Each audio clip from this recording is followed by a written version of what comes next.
Never drink the coffee. Yeah, if you don't know who made it. The coffee smelled wrong, not burnt wrong or stale wrong, but chemically wrong, like someone had mixed cleaning supplies into the French roast. I stood in my kitchen doorway watching my wife Marta hum cheerfully as she stirred something into my favorite mug, the one with "World's Okayest Engineer" that my daughter Amelia bought me last Christmas. "Made you a special coffee, honey," Marta sang out, her voice dripping with fake sweetness that hadn't fooled me in months. She turned around, holding the steaming mug with both hands like some kind of peace offering. Her auburn hair was perfectly styled, even though it was barely 7 in the morning. And she wore that predatory smile she usually reserved for difficult clients at the ad agency. "Special how?" I asked, not moving from the doorway. After 22 years of marriage, I'd developed a sixth sense for Marta's schemes. The woman could turn a grocery list into a manipulation tactic. Just added some of those digestive supplements you've been talking about. You know, for your stomach issues. What stomach issues? I had the digestive system of a 20-year-old thanks to my obsessive gym routine and careful diet. But I smiled and walked toward her, playing along. "That's thoughtful of you, sweetheart." The kitchen smelled like vanilla candles and deception. Marta had been acting strange for weeks, coming home late, whispering into her phone, suddenly interested in my daily schedule. Yesterday I'd caught her going through my desk drawers, claiming she was looking for stamps. We hadn't mailed a physical letter since 2019. "Victoria's coming over for brunch, remember?" Marta said, checking her phone. "She should be here any minute." Victoria, my sister-in-law, the human embodiment of entitlement and passive-aggressive comments. She made Marta look like Mother Teresa by comparison. Victoria had spent the last 2 decades treating me like hired help at family gatherings, making snide remarks about my blue-collar job, despite the fact that senior mechanical engineers at aerospace companies make more than most doctors. The doorbell chimed, followed by Victoria's signature knock. 3 sharp raps that somehow conveyed both impatience and superiority. "That's her!" Marta practically skipped to the front door, leaving my suspicious coffee on the granite counter. I stared at the mug. The liquid inside was darker than usual, with an oily film on top that definitely wasn't from cream. My engineering brain kicked into overdrive, analyzing the situation like a structural problem. Wife acting strange, mysterious coffee with unknown additives, sister-in-law arriving for an unplanned brunch. The variables didn't add up to anything good. Victoria's voice echoed through the house as she made her grand entrance. "Marta, darling, you look fabulous!" Is Will still walking around in those tragic cargo shorts? I was wearing jeans, but accuracy had never been Victoria's strong suit. They entered the kitchen together, Victoria air-kissing Marta like they were European socialites instead of suburban housewives. Victoria wore a white designer pantsuit that probably cost more than my monthly mortgage payment. Her blonde hair pulled back in a severe bun that made her look like a high-end funeral director. "William," she said, acknowledging my existence with a nod. She'd been calling me William for 20 years, despite being corrected approximately 400 times. Still fixing things for a living. Still designing aircraft systems that keep people alive at 30,000 feet, I replied with a smile. You know, typical blue-collar stuff. Victoria's laugh sounded like breaking glass. "How quaint!" Marta shot me a warning look, then gestured toward the coffee maker. "Victoria, would you like some coffee? I just made a fresh pot." "That would be lovely." Victoria settled onto one of the bar stools, her designer purse taking up an entire section of counter space. I watched Marta pour coffee into a plain white mug, no special stirring, no mysterious additives, just regular coffee for Victoria. Meanwhile, my special brew sat cooling on the counter, waiting for me to drink whatever chemical cocktail my loving wife had prepared. An idea formed in my head. It was petty, possibly juvenile, but absolutely necessary.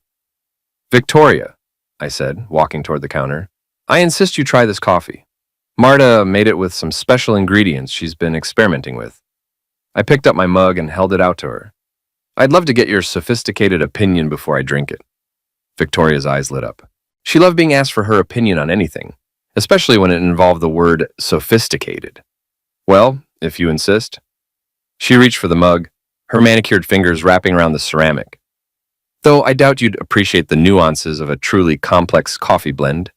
Martata's face went pale. "Actually, Victoria, that's Will's—" "Nonsense," I interrupted, grabbing the plain white mug from the counter. I'll take this one. Fair trade. Victoria was already taking her first sip. Her pinky extended like she was at high tea with the queen. She said, swallowing. Interesting flavor profile. Very earthy. Marta looked like she was about to vomit. Victoria, maybe you should... It's fine, Marta. Victoria took another larger sip. Though there is an unusual aftertaste, almost medicinal. I sipped my plain coffee and watched my wife's internal panic attack with the detached interest of a scientist observing a chemical reaction. Whatever was in that original mug, Marta definitely hadn't intended it for Victoria. So, I said, settling against the counter, what brings you by for this impromptu brunch? Victoria launched into a story about her latest drama with the country club's tennis committee, gesturing wildly with the tainted coffee mug. Marta kept checking her phone and glancing at her sister with barely concealed anxiety. 20 minutes later, Victoria's story came to an abrupt halt. Oh, she said, her face suddenly green. Oh, no. Victoria? Marta leaned forward. Are you all right? I need... Victoria pressed a hand to her stomach. Where's your bathroom? Upstairs, first door on the... Victoria didn't wait for complete directions. She bolted from the kitchen, her designer heels clicking frantically against the hardwood floors as she raced toward the stairs. The sounds that followed were not suitable for polite company. Marta stared at the ceiling, listening to her sister's digestive distress echoing through the house. Oh, God. Stomach bug? I asked innocently. Must be. Marta's voice was barely a whisper. The sounds from upstairs intensified. Victoria was having what could only be described as a catastrophic digestive event, complete with sound effects that would make a horror movie director proud. Marta! Victoria's voice echoed from the bathroom. Something's wrong. My wife ran toward the stairs, leaving me alone in the kitchen, with my plain coffee and a growing understanding of just how deep this rabbit hole went. I pulled out my phone and started recording a voice memo, speaking quietly. Sunday morning, 7:45 a.m. Wife prepared coffee with unknown additives intended for me. Sister-in-law consumed it instead. Results are explosive. Victoria's wails of distress continued from upstairs, punctuated by sounds that suggested her digestive system was staging a violent rebellion. Marta's voice drifted down, trying to offer comfort and assistance. I walked to the kitchen window and looked out at our perfectly manicured suburban neighborhood. Mrs. Henderson was walking her poodle. The Johnsons were loading their kids into their minivan for church. Normal Sunday morning activities for normal families who didn't try to poison each other's coffee. My phone buzzed with a text message. Unknown number. Hope the plan works. Can't wait for our getaway, babe. I stared at the screen. The text had come to my phone, but it was clearly meant for Marta. She must have given someone my number by mistake, or maybe her phone was having issues. Our getaway? The sounds from upstairs reached a crescendo, followed by Victoria's voice. Call an ambulance. It's just food poisoning, Marta shouted back. You'll be fine. Food poisoning, right. I forwarded the text message to my own email account, then deleted it from my phone. Whatever game Marta was playing, she'd just made her first major mistake. Engineers are trained to document everything, and I was very good at my job. Another text arrived. This one definitely meant for me. Dad, can you pick me up from Jessica's house? Mom said she'd get me, but she's not answering her phone. Amelia. I texted back quickly. On my way, sweetheart. Mom's dealing with Aunt Victoria's stomach issues. As I grabbed my keys, I could hear Marta on the phone upstairs, probably calling Victoria's husband to come collect his wife and her digestive disaster. The special coffee plan had backfired spectacularly, but it had also revealed something much more important. My wife was trying to sedate me. The only question was why. I had a feeling I was about to find out. Marta announced her Chicago work trip on Tuesday morning while I was reading the newspaper and eating my carefully inspected breakfast. No mysterious additives this time. I'd started preparing my own meals after the Victoria incident. It's a big client presentation, she said, not looking up from her phone. 3 days, maybe 4. The Hartwell account could make or break the agency this quarter. I nodded and turned a page, pretending to care about the local sports scores. When do you leave? Thursday morning, early flight. Which hotel? The Palmer House, downtown. She rattled off the details with practiced ease, but something felt rehearsed about her delivery, like she'd memorized a script. In 22 years of marriage, Marta had never volunteered specific hotel information unless I'd asked 3 times and threatened to call the front desk myself. Want me to drive you to the airport? I offered. No need. Jake's going too. Same presentation.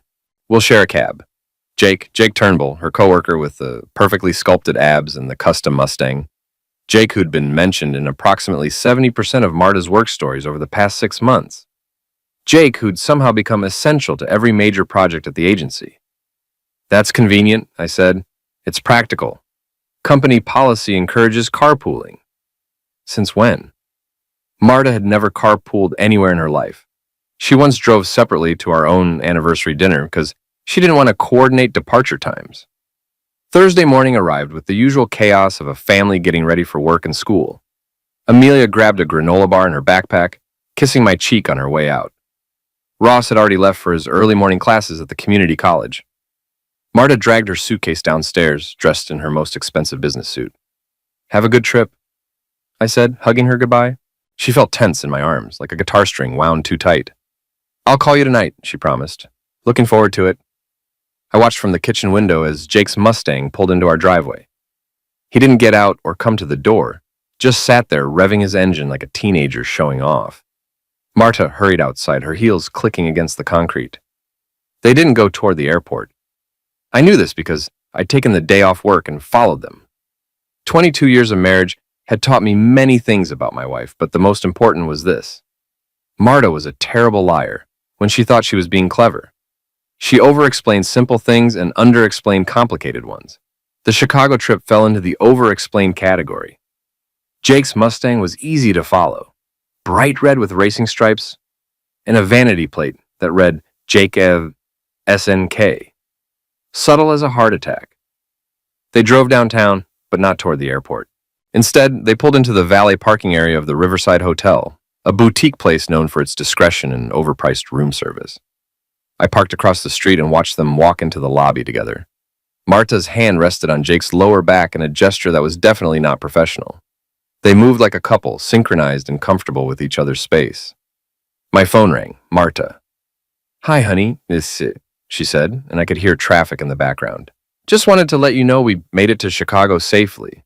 The flight was smooth. That's great, I said, watching her through the hotel's floor-to-ceiling windows as she gestured animatedly to Jake. How's the hotel? The Palmer House? It's nice, very historic. She was standing in the Riverside Hotel lobby, lying about being in Chicago, while I watched from 50 yards away. The audacity was almost impressive. Well, don't work too hard, I said. I love you. Love you too. She hung up and immediately leaned closer to Jake, whispering something that made him laugh. His hand found the small of her back, and they walked toward the elevators together. I sat in my car for a long time, watching the hotel entrance and thinking about 22 years of marriage. The good times and the bad times, the fights and the makeups, the dreams we'd shared, and the ones we'd abandoned, our kids' first steps, first words, graduations, birthdays.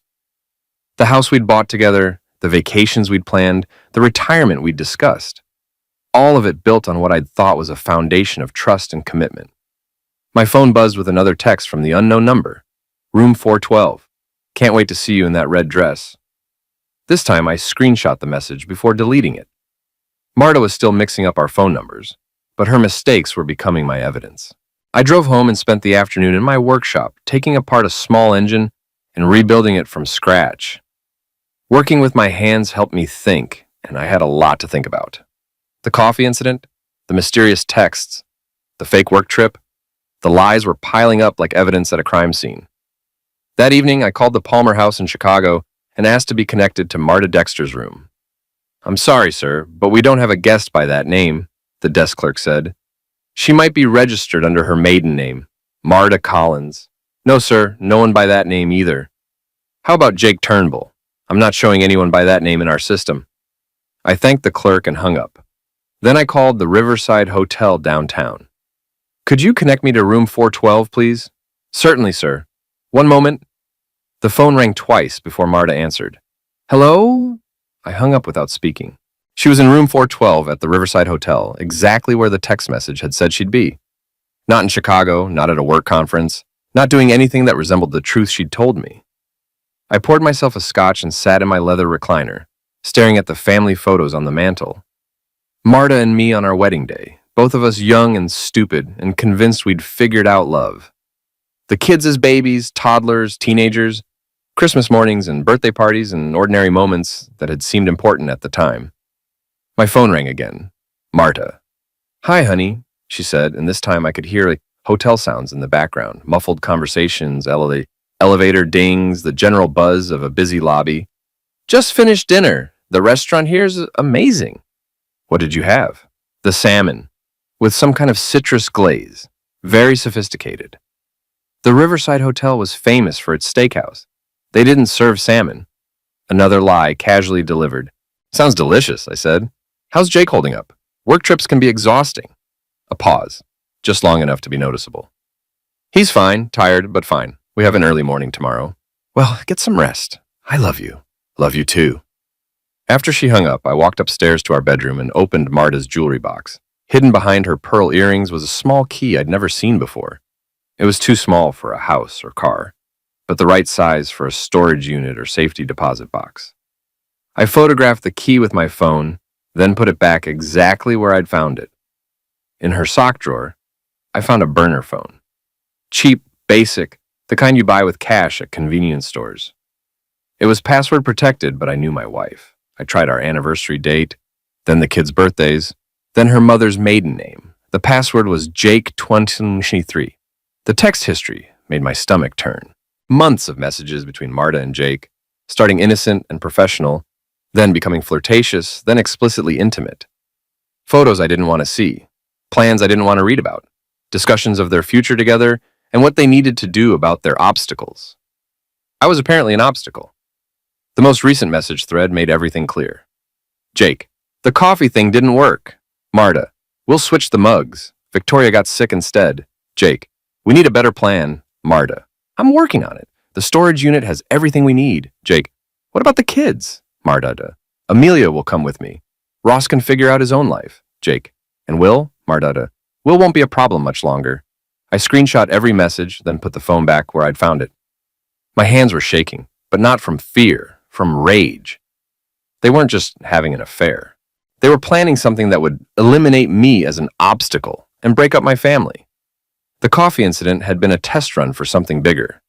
I walked downstairs and poured another scotch, then called my old friend Ruth Goldman. Ruth was a family law attorney, sharp as a razor, and twice as cutting when she needed to be. Will? She answered on the second ring. It's late. Everything okay? I need to see you tomorrow, I said. And Ruth, bring your meanest contract templates. I think I'm about to get divorced. Ruth Goldman's law office smelled like leather furniture and expensive coffee, with an undertone of legal intimidation that probably cost extra. She sat behind her mahogany desk, reading through the screenshots I'd printed from Marta's burner phone, her expression growing darker with each page. Jesus Christ, Will, she said finally. Your wife isn't just cheating. She's planning to destroy you. That's what I figured. This text about the storage unit, everything we need, that's concerning. Combined with the coffee incident and these references to making you not a problem, we could be looking at something serious. Ruth had been 3 years ahead of me in high school, captain of the debate team and valedictorian. She'd built her law practice by being smarter and meaner than everyone else in the room, which made her perfect for what I had in mind. What are my options? I asked. Legally, we document everything, file for divorce, and take her to the cleaners. The adultery evidence alone will destroy her in court, especially with the premeditation shown in these texts. And unofficially. Ruth smiled, and it wasn't a nice smile. Unofficially, we make sure she gets exactly what she deserves. But we do it smart, and we do it legal. I'm listening. First, we protect your assets. I'm going to set up an emergency trust fund for your kids' education and welfare. Perfectly legal, and it removes about 60% of your joint assets from her reach. Can we do that without her knowing? We can, and we will. Second, we're going to get you a private investigator to document this affair properly. Photos, videos, witnesses, everything we need for court. I can handle the investigation myself. No, you can't. You're emotionally involved, which makes you sloppy. Plus, if you get caught stalking your wife, it hurts our case. Ruth was right, but I didn't like feeling helpless. What can I do? You can be patient and let me handle the legal warfare, but Will? She leaned forward, her voice dropping. If they're planning something beyond just an affair, we need to know about it. That storage unit reference worries me. I left Ruth's office with a plan and in a burning need to find out what was in that storage unit. The key from Marta's jewelry box had been haunting me for 2 days. That afternoon, while Marta was supposedly in Chicago and the kids were at school, I drove around town looking for storage facilities. There were 7 in our area, ranging from high-end climate-controlled units to sketchy places that probably housed more illegal activities than household goods. The third place I tried was Secure Store on Industrial Boulevard. The key fit perfectly into Unit 247. Inside, I found my wife's secret life laid out like evidence in a courtroom. Financial documents showing accounts I'd never heard of. Photos of our house, our cars, our daily routines, taken from a distance like surveillance shots. A detailed schedule of my work hours, gym visits, and weekly routines. Medical information about allergies I didn't have, and prescriptions I'd never taken. And at the back of the unit, a box labeled Insurance. Inside were life insurance policies on me that I'd never signed. Forged documents with my signature, listing Marta as the sole beneficiary. The policies were recent, all taken out within the last 6 months, totaling nearly $2 million. My hands were shaking as I photographed everything with my phone. This wasn't just an affair. This was a systematic plan to get rid of me permanently and cash in on my death. I was still processing the implications when I heard voices outside the storage unit. Marta's voice and Jake's getting closer. Should have worked by now, Jake was saying. The coffee was just a test, Marta replied. We needed to see how he'd react to feeling sick, but he switched the mugs. So what's the real plan? Saturday night, his poker game with the guys. I'll make sure he has a few drinks first, then when he drives home. They were right outside the unit now. I quickly closed the insurance box and looked for somewhere to hide, but there was nowhere to go. The unit was small, packed with boxes, and had only one exit. The lock clicked open. Just need to make sure the car accident looks convincing, Marta was saying as she stepped into the unit. She saw me immediately and screamed. Jake appeared behind her, his face going white when he realized what had happened. What the heck is he doing here? Hi, honey, I said, standing up slowly with my hands visible. How was Chicago? Marta's mouth opened and closed like a fish out of water. Jake stepped protectively in front of her, puffing out his chest like some kind of alpha male display. You're trespassing, Jake said. Actually, I'm not. This unit is rented under my wife's name, which makes it marital property. I have every right to be here. I gestured around the storage unit. Interesting collection you've got here, especially the life insurance policies. Marta found her voice. Will, I can explain. You forged my signature on insurance documents and planned to end me in a fake car accident. What part of that needs explaining? Jake stepped forward. You don't know what you're talking about. Don't I? I pulled out my phone and showed them the photos I'd taken. Life insurance fraud, conspiracy to commit homicide, adultery, and whatever the heck you put in my coffee last Sunday. Should I keep going? You can't prove anything, Marta said, but her voice was shaking. Actually, I can. See, engineers are really good at documentation. We keep records of everything. I held up my phone. Photos, text messages, recordings, financial documents. I've got enough evidence to put both of you away for a very long time. Jake lunged at me, trying to grab my phone. I'd been expecting it. He was the type who solved problems with his fists instead of his brain. I stepped aside and let his momentum carry him into a stack of boxes, which collapsed on top of him with a satisfying crash. Jake! Marta rushed in to help him up.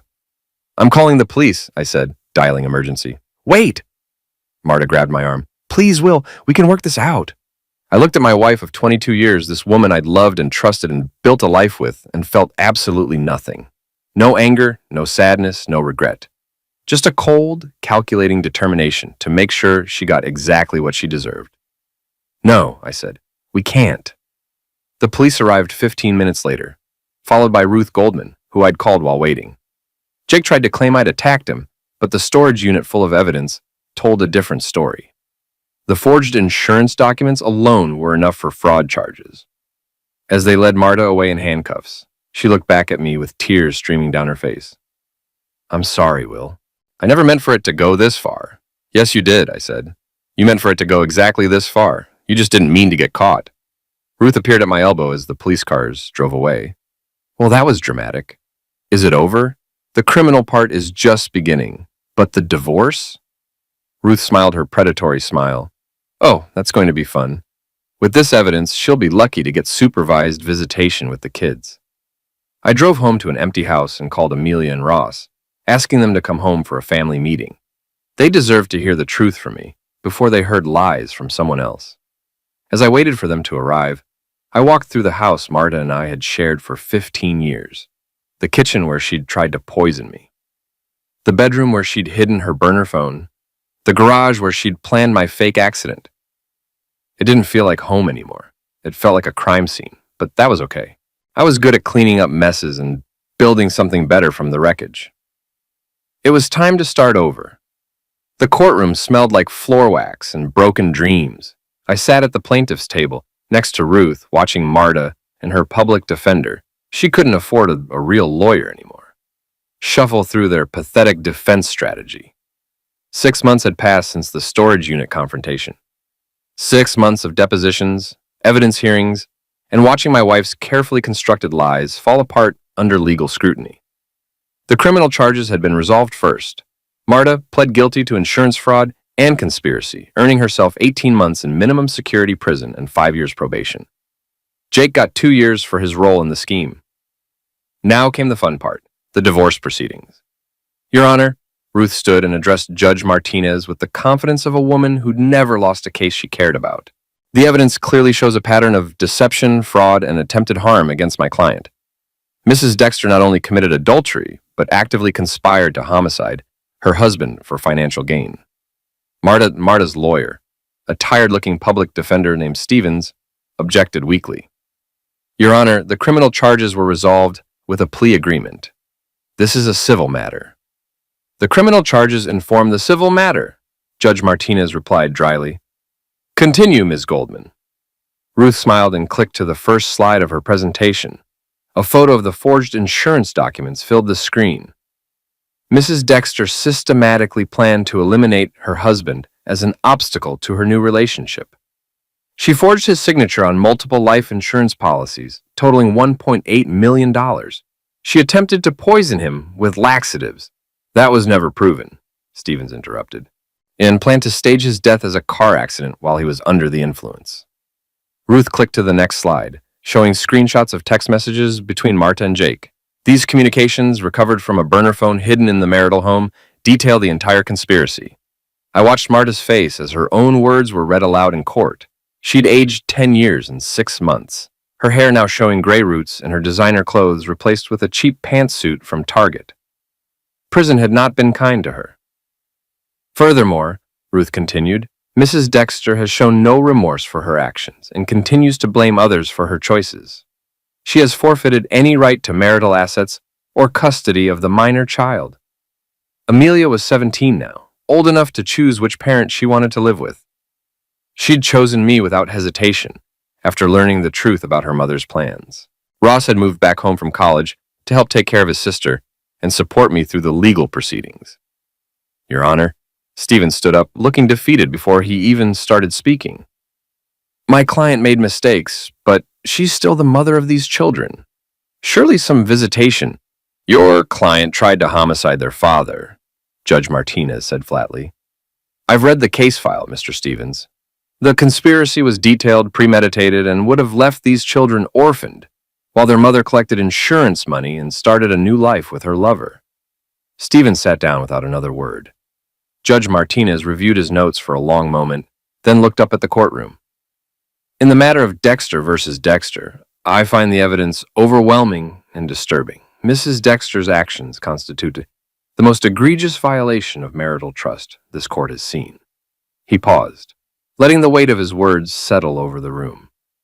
Therefore, I award Mr. Dexter full custody of the minor child, Amelia Dexter. Mrs. Dexter will have supervised visitation only, pending completion of psychological evaluation and counseling. Marta started crying, but they were selfish tears.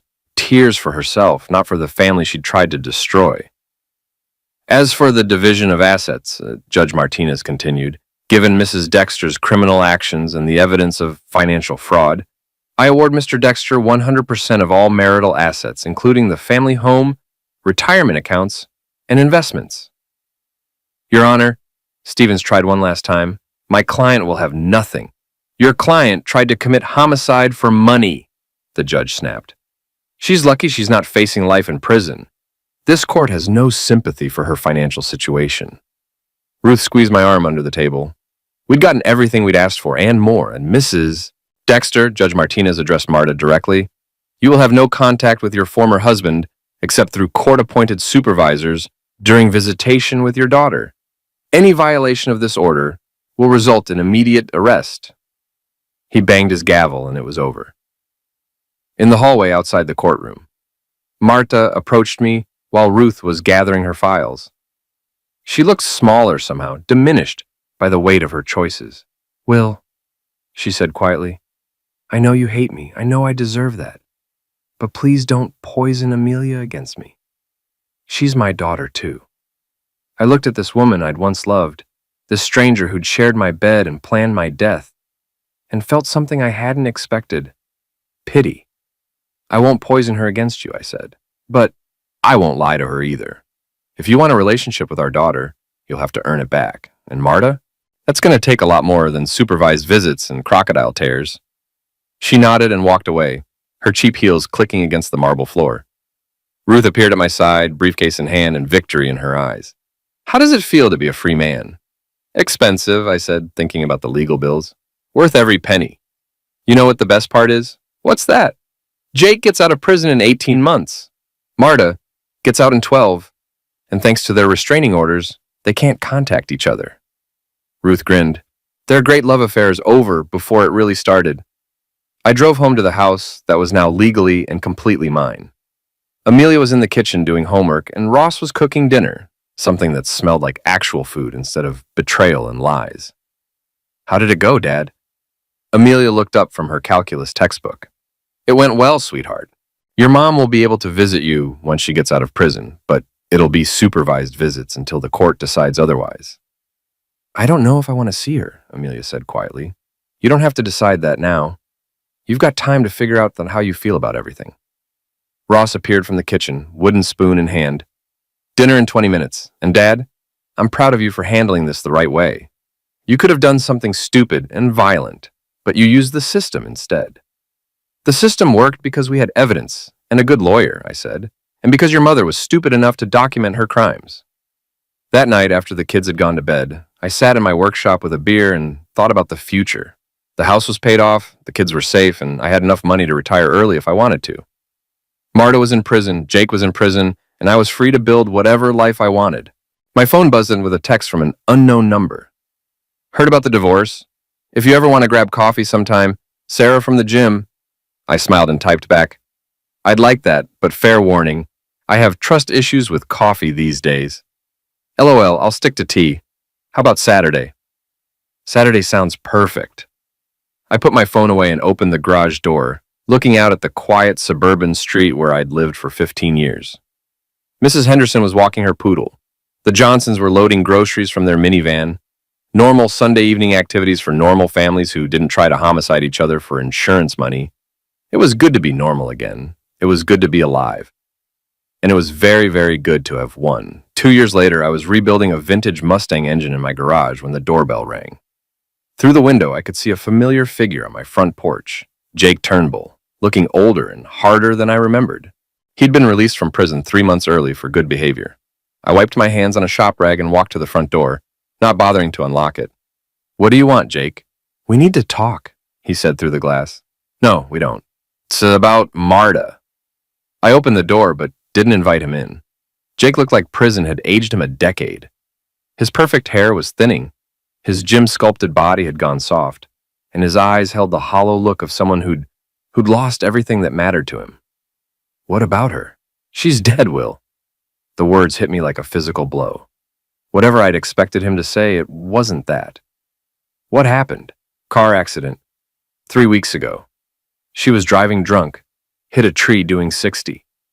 Jake's voice was flat, emotionless. I thought you should know.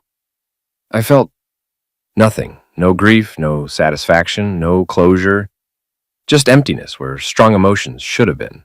Why are you telling me this? Because she never stopped talking about you. Even after everything, even in prison, she was obsessed with getting you back. She blamed me for everything that went wrong. She should have. It was your idea, wasn't it? The insurance fraud, the homicide plot? Jake's face crumpled. No, man, that was all her. I was just stupid enough to go along with it. And now you want what? Forgiveness? I want you to know that I'm sorry for all of it. I destroyed my life, her life, your family. And for what? A few months of feeling important? I studied his face, looking for signs of deception or manipulation. All I saw was a broken man who'd finally understood the cost of his choices. Apology noted, I said. Now get off my property. Well, Jake. I stepped closer to the door, my voice dropping to a whisper. You helped my wife plan to homicide me. You were willing to make my children orphans so you could play house with their mother. I don't care how sorry you are or how much prison changed you. If I see you near my family again, I'll call the police. He nodded and walked away without another word. I closed the door and leaned against it, processing what I'd just learned. Marta was dead.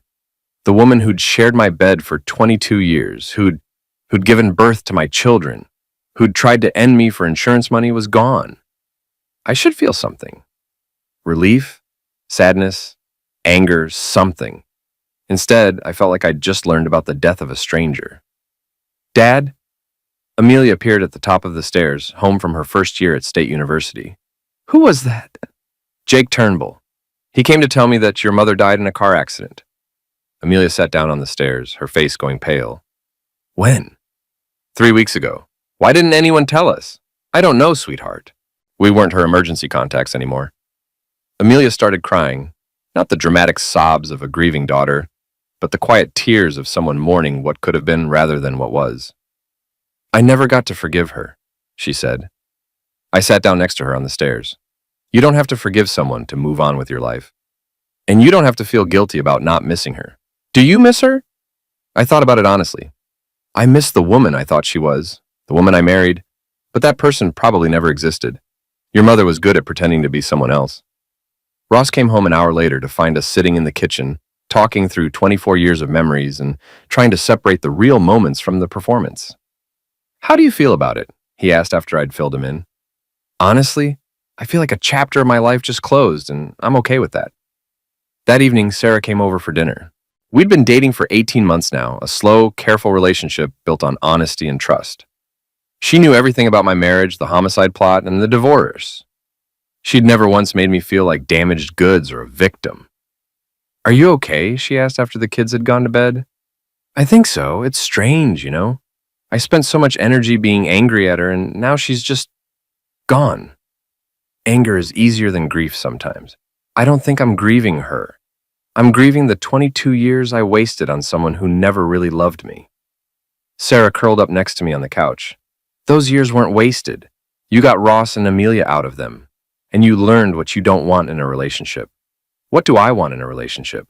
Someone who won't try to poison your coffee? I laughed, and it felt good to laugh about something that had once terrified me. That's definitely on the list. The funeral was held on a rainy Thursday morning at a small chapel across town. I didn't attend, but I drove past and saw Jake's car in the parking lot, along with maybe a dozen others. Marta's sister Victoria was there, probably planning to blame me for everything in her eulogy. I kept driving and went to work instead. That weekend, I took the kids out to dinner at their favorite restaurant to celebrate Amelia's good grades and Ross's new job at an engineering firm. We talked about summer vacation plans, Ross's girlfriend, and Amelia's decision to major in psychology. I want to understand why people do the things they do, she said. Like Mom, I want to understand how someone can love their family and try to destroy them at the same time. That's a good goal, I said. Just remember that understanding someone doesn't mean excusing their behavior. I know, but maybe if I understand it, I can help other families avoid what happened to us. Ross raised his beer. To new beginnings and better choices. To family, Amelia added. To surviving the people who claim to love you, I said. We clinked glasses and drank to the future, a future that was finally completely ours. Later that night, I sat in my workshop with the vintage Mustang engine I'd been rebuilding. It had taken me 2 years to get all the parts cleaned, repaired, and ready for reassembly. Tomorrow I'd start putting it back together, creating something better and stronger than it had been before. Kind of like my life. My phone buzzed with a text from Sarah. "Thinking about you, love you." I texted back, "I love you too. See you tomorrow." Then I put my phone away and got back to work. There was an engine to rebuild, a life to live, and a future to build. And for the first time in years, I was looking forward to all of it. The past was finally dead and buried. It was time to live again. 5 years later, I was teaching my 6-year-old stepson, Tommy, how to change a tire when Ruth Goldman's car pulled into my driveway. She climbed out wearing her usual power suit and predatory smile, but there was something different about her expression. "Will," she called out, "we need to talk." Sarah appeared from the house, wiping her hands on a kitchen towel. She was 8 months pregnant with our first child together, glowing with that particular radiance that made me fall in love with her all over again every day. "Ruth," Sarah smiled, "stay for dinner. I made enough for an army." "This isn't a social call," Ruth said, her voice unusually serious. "Will, we have a problem." I sent Tommy inside to wash his hands, then led Ruth to the back porch where we could talk privately. Sarah followed, settling her pregnant bulk into a chair with a grateful sigh. "What kind of problem?" I asked. Ruth pulled out a thick manila folder. "Remember Victoria? Marta's sister?" "Unfortunately. She's been busy. Apparently, she's convinced herself that you were responsible for Marta's death." I stared at Ruth. "Marta died in a drunk driving accident. There were witnesses, police reports, toxicology results. Victoria doesn't care about facts. She's been hiring private investigators, filing complaints with the police, and generally making your name mud around town." Ruth opened the folder and spread out a collection of documents. "She's also been spreading rumors that you treated Marta harmfully, that you drove her to drink, that you somehow orchestrated her death from prison." Sarah reached over and took my hand. "How is that even possible?" "It's not," Ruth said. "But Victoria has money and time, and she's using both to make Will's life difficult. She's filed wrongful death suits, harassment complaints, and she's even tried to get the kids' custody arrangement reviewed." I felt the familiar cold rage building in my chest, the same feeling I'd had when I discovered Marta's homicide plot. What does she want? Money, an admission of guilt. Your head on a platter, pick one. Ruth leaned back in her chair. "The good news is that all her legal challenges are baseless. The bad news is that she's not going to stop. So what do we do?" Ruth smiled, and it was the same predatory expression she'd worn during my divorce proceedings. "We end this, permanently." "I'm not going to hurt her, Ruth. I'm not talking about violence. I'm talking about something much more devastating, the truth." Ruth pulled out a thick stack of papers from the bottom of her folder. "I've been doing some digging into Victoria's finances. Turns out she's been embezzling from her company for years, small amounts carefully hidden, but the pattern is clear once you know what to look for." "How did you find this?" "I hired the same private investigator she's been using. Funny thing about investigators, they're loyal to whoever pays them the most." Sarah squeezed my hand. "What are you suggesting?" "I'm suggesting that Victoria needs to understand the consequences of her actions," Ruth said. "She wants to destroy Will's reputation with lies? Fine. We'll destroy her life with facts." I thought about it for a long moment. Victoria had been a thorn in my side for 25 years, but she was also a grieving sister who'd lost the only family she'd had left. "Give me another option," I said. "There isn't one. She's not going to stop, Will. This is her obsession now. She blames you for Marta's death, and she's going to keep coming after you until one of you is destroyed. Then let's talk to her first. Give her a chance to walk away." Ruth looked like I'd suggested negotiating with terrorists. "Well, one conversation. If she agrees to back off, we let her embezzlement slide. If she doesn't..." I shrugged. "Then we do things your way." 2 days later, I met Victoria at a coffee shop downtown. She looked older and meaner than I remembered, her blonde hair now completely gray and her face etched with permanent lines of bitterness. "You have some nerve," she said as I sat down across from her. "Victoria, we need to talk." "We have nothing to talk about. You ended my sister." Marta died in a car accident. She was drunk, alone, and driving too fast. I was 300 miles away with witnesses. You drove her to it. You destroyed her life, took her children, left her with nothing. I leaned forward, keeping my voice calm. Marta tried to homicide me for insurance money. She forged documents, planned my death, and conspired with her lover to make my children orphans. The courts agreed. The evidence was overwhelming. That's what you want people to believe. That's what happened. I pulled out my phone and showed her a photo. This is my new family, my wife Sarah, my stepson Tommy, and in 4 weeks my new daughter. I've moved on with my life. I suggest you do the same.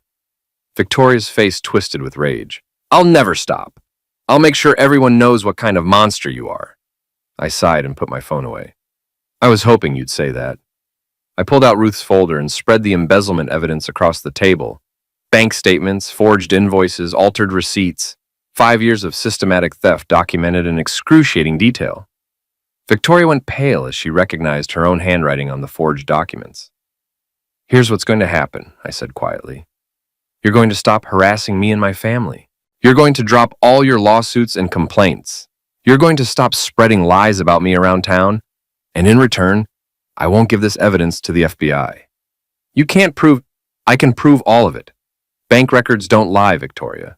Neither do security cameras or computer logs. I gathered the papers back into the folder. You've stolen over $200,000 from your company. That's federal prison time. Victoria stared at me with pure hatred. You're just like her.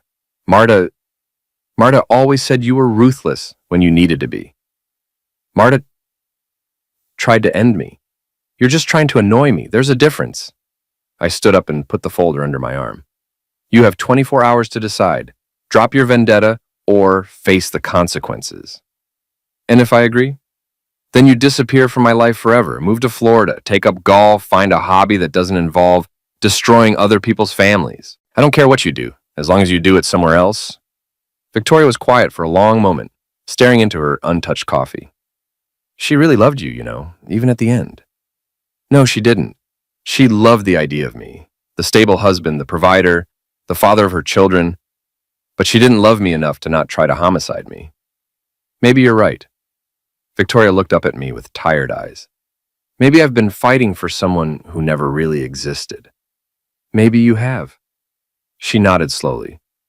I'll drop the lawsuits, but I want you to know that I'll never forgive you for what happened to her. I don't need your forgiveness.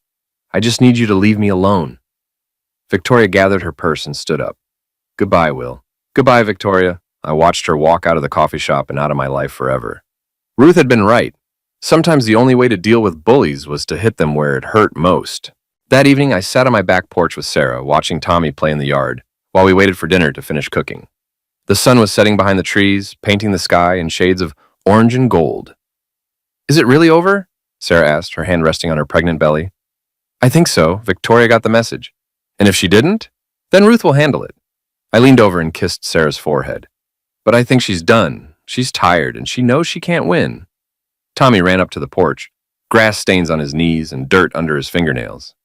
Dad, can we work on the car tomorrow? Absolutely, buddy. He grinned and ran back to his toys. Sarah smiled and took my hand. I love watching you with him, she said. You're a good father. I had practice with Ross and Amelia. It's more than that. You know how to love someone without trying to control them. I thought about Marta, about Victoria, about all the people who tried to manipulate and control others instead of simply loving them. I learned the hard way that you can't make someone love you. You can only love them and hope they love you back. Do you think Marta ever really loved you? It was a question I'd been asking myself for years. I think she loved the security I provided, the life we built together. But did she love me as a person? I don't think she knew how. Sarah squeezed my hand as the baby kicked against her ribs. I love you as a person, all of you. Even the parts that rebuild car engines at 2 a.m. and document everything like you're preparing for court. Those are my best parts. I know. We sat in comfortable silence, watching our son play and feeling our daughter move in Sarah's belly. This was what happiness felt like. Not the desperate, clinging emotion I'd mistaken for love in my first marriage, but something deeper and more peaceful. My phone buzzed with a text from Ruth. Victoria's attorney called. All lawsuits dropped. Complaint withdrawn. She's moving to Arizona next month. It's over. I showed the message to Sarah, who smiled and kissed my cheek. Now it's really over, she said. Now it's really over, I agreed. Tommy ran up to the porch again, this time carrying a dandelion he'd picked from the yard. For you, Mom, he said, presenting it to Sarah with the solemnity of a knight offering tribute to his queen. Thank you, sweetheart, Sarah said, accepting the weed like it was a dozen roses. I looked at my family, my real family, built on honesty and trust and genuine love, and felt something I hadn't experienced in decades. Complete contentment. The past was finally buried. The future stretched out ahead of us, full of possibility and promise. And for the first time in my adult life, I wasn't afraid of what tomorrow might bring.